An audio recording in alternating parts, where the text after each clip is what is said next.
हमारा द्वारांचल जन परिसंगम जो दल सबके साथ सबका विकास सबका अधिकार बराबर रखे, सबका साथ सबका विकास सबका अधिकार बराबर रखे, इस तरह दल जो कि दल हमारे बीच में है, क्षेत्रीय दल है, बीपीएफ दल है, हमने बोला है उसी को आप लोग समर्थन करिए, जो कि बीटीसी का जन्मदाता भी है, यानी कि स्थापना करने वाला जो भी दल है, एक अच्छा विचारधारा के साथ सब जाति सब कुल भाषा धर्म को लेके आगे बढ़ रहा है।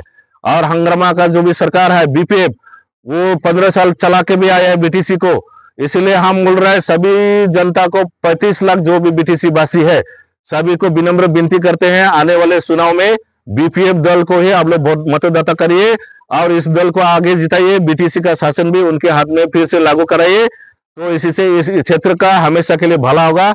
तो ये छोटा सा विनती यानी कि अनुग्रह आप सबके लिए द्वारांचल जन परिसंगम से आने वाले समय में बीजेपी को बीपीएफ दल को वोट देके सारा जितने भी कैंडिडेट है उनको जिताइए और आने वाले समय में एक सरकार अच्छा दिन लाने की कोशिश करे।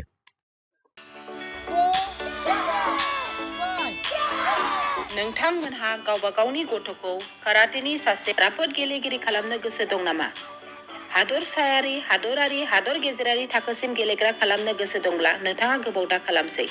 सासे राफोद रोंखा-राखा काराटे गेलेगिरि खालामनो थाखाय नोंथाङा जानजि खाफ्रादो आरो मुं थिसनहैदो गलामगुरि काराटे एकाडेमियाव। रोखा खौरांनि थाखाय 8720903713 मबाइल नम्बराव कन्टेक्ट खालामनो हागोन। बेबायदिनो बड' हाउस काराटे एकाडेमिनि थाखाय 6900451157, बेंटल काराटे एकाडेमिनि थाखाय 9678041226, बेरहांगाव काराटे एकाडेमिनि थाखाय 6901341656 आरो धालिगाव काराटे एकाडेमियाव मुं थिसननायनि थाखाय 8720903713 मबाइल नम्बराव खौरां लानो हागोन। मख'जाथावदि बे सोलोंसालिनिफ्राय सिगांनिफ्रायनो हादरसायारि, हादरारि, हादर गेजेरारि थाखोनि बादायलायनायाव गोबां फरायसाफोरा बान्था मोननो हाबोदों। बे मुंख'नाय फोरोंसालियाव रोंग'थि गोनां फोरोंगिरिया फोरोंथाय होनानै नोंथांनि गथ'खौ सासे राफोद काराटे गेलेगिरि सोरजिनायाव मदद आरो जाफुंसार खालामगोन। अब्ला मानोथो गोबाव खालामनो?